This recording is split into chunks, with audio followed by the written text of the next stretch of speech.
There's something within true crime that we haven't yet talked about that has high impact and great importance. First of all, I feel the need to begin with stressing that I am in no way excusing child abuse. Don't be foolish and jump to conclusions without actually listening. In the true crime genre, there's a lot of coverage on abusive parents and mothers who just don't know how to deal with or what to do about a pregnancy and a child.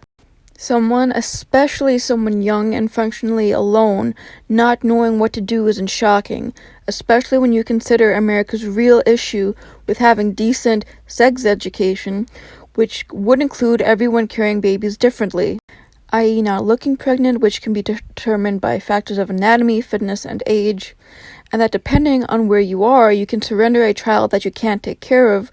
which I would expect the OB professionals to inform the mother or pregnant individual of as well. In some of these baby abuse cases, it's clear that the individual was not aware of these things and likely afraid of the entire process, especially if they were young, and especially if they were in a certain religious group, which many of us are aware will do terrible things, especially to AFAB people, if they even have the slightest notion of a sin. It just feels like many are too occupied with the fact that a baby wasn't treated properly to even take into consideration what the individual was going through, especially with postpartum, which likely won't have anyone in the right mind anyway, especially if they just spent the 12-ish hours in labor on top of whatever fears they were dealing with and negative pregnancy impact. So in my view, the failure isn't solely on the individual, it's on the family for not letting them feel safe enough to seek help, and if the father was an adult, we all know that's statutory rape, and on the state or country for not educating them properly about the situation and any and all options they had, and even possibly on the religious community for making them feel ashamed and thus hiding away what they ought to have had support for.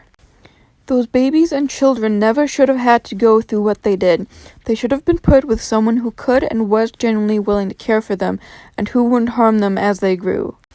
And yes, I've heard stories from ex-foster people, and it goes to show that that system also needs an overhaul, as people have been trying to do for years.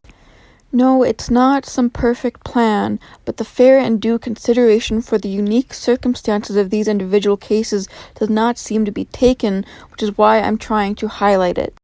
To me, placing the full responsibility squarely on the shoulders of the mother or parents shows lack of care from educating children to continuing to disregard the needs of pregnant people and parents. Slapping someone for sneezing only worsens their health instead of curing the cold. Once again, harming children is unjustifiable, but understanding the why of what happened is part of justice and avoiding it in the future.